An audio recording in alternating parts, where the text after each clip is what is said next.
वैसे रेप तो वैसे कुछ लग नहीं रहा, ये तो ऐसे लग पता है न्यू ईयर पर तो क्या था कि लड़के थे दारू वारू पी के समझे तो फंस गई जो गाड़ी में, जितने हुए ले गए वो नशे में सड़क पर ध्यान नहीं रहा, ऐसा लग रहा था हमें तो कुछ रेप वेप का तो कुछ लग नहीं रहा। मतलब ये कि जो बातें पोस्टमार्टम रिपोर्ट में बताई गई हैं वही बात राहुल भी कह रहा है।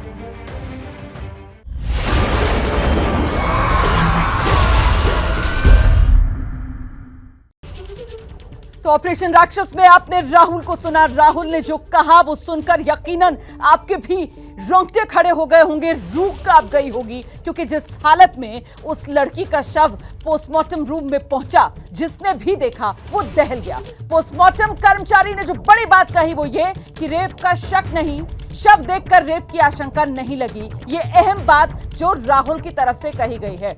डॉक्टर बालियान स्टूडियो में मेरे साथ मौजूद है। डॉक्टर बालियान, मैं आपसे जानना चाहती हूँ, इतनी क्षत विक्षत हालत में शव था, इस बात का जिक्र भी राहुल की तरफ से किया गया, ऐसे में क्या ये पुष्टि की जा सकती है कि रेप की कोशिश हुई है या नहीं हुई है, या फिर इसका सिर्फ एक अंदाजा लगाया जा सकता है?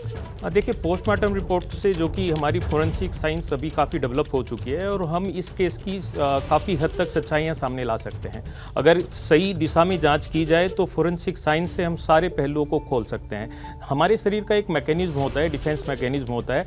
हमारी सबसे पहले, क्योंकि सर्दियों का समय, बहुत सारे कपड़े पहने होते हैं, उसके नीचे स्किन होती है, फिर सबकुटेनियस फैट होता है, फिर मसल्स होती हैं, फिर हड्डियाँ होती हैं और उसके अंदर ऑर्गन होता है। और जैसा इस केस में देखने को मिला है, सारा अंदर से सारा खोखला हो चुका था, शरीर के काफी अंग बाहर निकल चुके थे। बीइंग ए डॉक्टर भी ये ऐसे सब देखना, पूरे कैरियर में एक या दो बार ही ऐसे सब देखने को मिलते हैं, ये काफी भयावह था।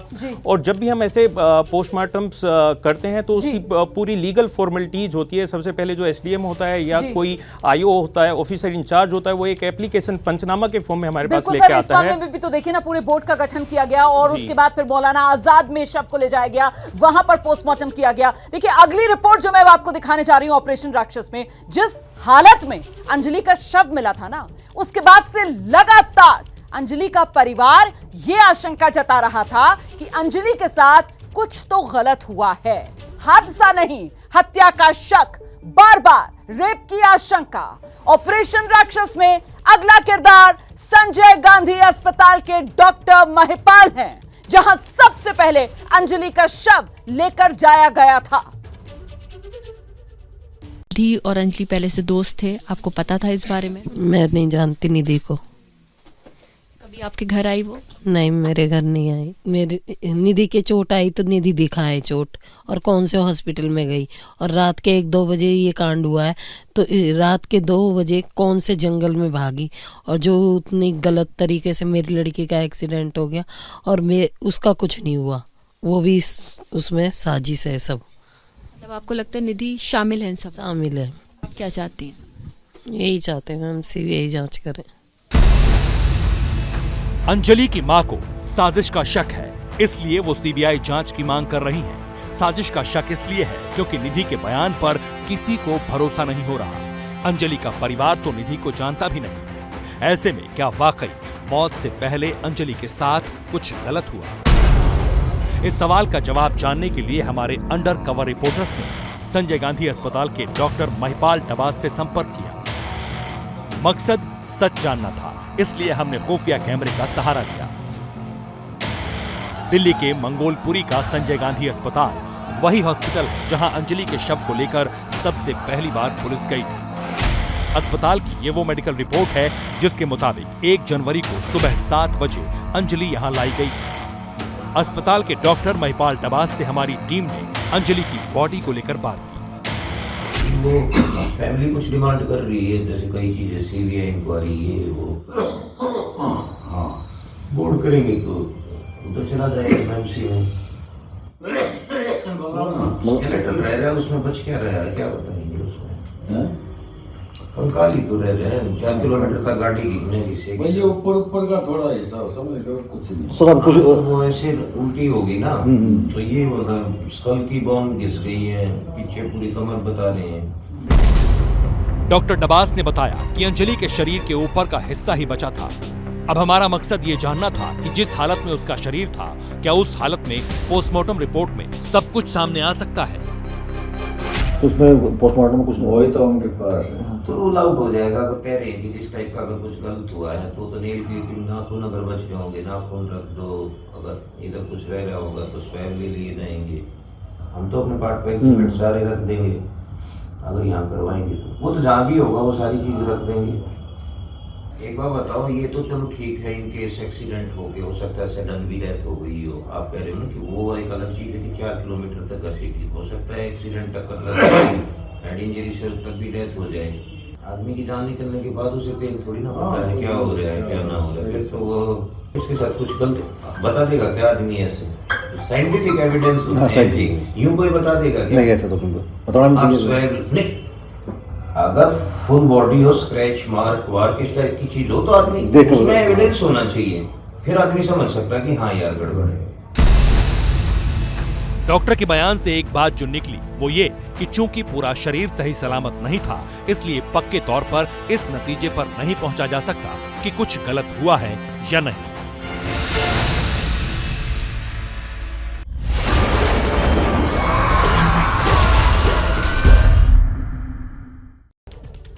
तो ऑपरेशन राक्षस में डॉक्टर महिपाल को भी आपने सुना, और ऐसे में जो बात डॉक्टर महिपाल कह रहे हैं उसके मुताबिक पोस्टमार्टम रिपोर्ट पर कहीं ना कहीं सवाल इस रूप में खड़े हो जाते हैं कि डॉक्टर साहब का आकलन ये शव की हालत ऐसी थी नहीं कि ये बताया जा सके रेप हुआ है या नहीं। हमारे साथ स्टूडियो में डॉक्टर बालियान मौजूद हैं। डॉक्टर बालियान, जो बात यहाँ पर डॉक्टर महिपाल कह रहे थे कि साहब वो शरीर बचा ही नहीं था, शव बचा ही नहीं था, वो तो कंकाल बचा था पीछे के हिस्से से। ऐसे में पोस्टमार्टम रिपोर्ट में ये पता करना कि रेप हुआ या नहीं अपने आप में मुश्किल हो जाता है। लेकिन आप जिस तरीके से कह रहे थे कि मेडिकल साइंस बहुत एडवांस हो चुकी है, और कौन से टेस्ट जिससे इस बात की पुष्टि की जा सकती है? देखिए, इनिशियली जो पोस्टमार्टम होता है वो प्रथम दृष्टया क्या क्या चीज़ें हम देख रहे हैं उसको दर्शाता है। उसके बाद फिर डिटेल फोरेंसिक एनालिसिस होता है जिसमें हम ऑटोप्सी करते हैं। जितने भी हमारे इनर पार्ट होते हैं, जो यूटेरस होता है, जो प्राइवेट पार्ट्स होते हैं, जहाँ पे हमारी इंजरी लगती है, उस पोर्शन को हम ऑटोप्सी के लिए कट करके रख लेते हैं और उसको फिर फर्दर एनालिसिस करते हैं। उसमें केमिकल एनालिसिस भी होता है, उसमें बाकी टेस्ट भी ये करके देखे जाते हैं कि क्या इसमें इंजरी जो है ये पहले हुई थी एक्सीडेंट से या एक्सीडेंट के बाद हुई। तो राव साहब, यहाँ तो बाकायदा बोर्ड का गठन किया गया था, उसकी निगरानी में पोस्टमार्टम हुआ है, तो उसने ये तमाम एहतियात की होगी, ये रखवाए गए होंगे। ऑब्वियसली बोर्ड इसीलिए कंस्टिट्यूट किया जाता है कि तीन कम से कम डॉक्टर्स होते हैं, उसमें वो अपने एक्सपर्ट के हिसाब से वो देखते हैं कि इसमें ऑटोप्सी और जो भी पोस्टमार्टम का जो प्रक्रिया है वो ठीक ढंग से हो, और जो चीज रिक्वायर्ड है पुलिस ने पूछी हो या ना पूछी हो तो भी वो अपनी ओपिनियन में वो सैंपल इकट्ठा कर लेते हैं ताकि फर्दर इन्वेस्टिगेशन में वो मदद कर सके। बहुत शुक्रिया आप दोनों का ऑपरेशन राक्षस की इस खास पेशकश में हमारे साथ जुड़ने के लिए। तो कुल मिलाकर दिल्ली की दरिंदगी पर ये सघन पड़ताल एबीपी न्यूज पर आप देख रहे थे। क्या मजबूरी है मेरी, बताइए। मैं अभी आपको बताती हूँ कि मैंने ओए होए होए होए, नमकीन के चटकारे लेते हुए टकटकी मार के डिबेट शो को पॉज रिपीट कर करके देख रहे हैं जोगिंदर जी। इनकी तरह आप भी देखें अपनी फेवरेट डिबेट्स को रिपीट कर, और डाउनलोड कीजिए एबीपी लाइव ऐप अपने स्मार्ट टीवी पर।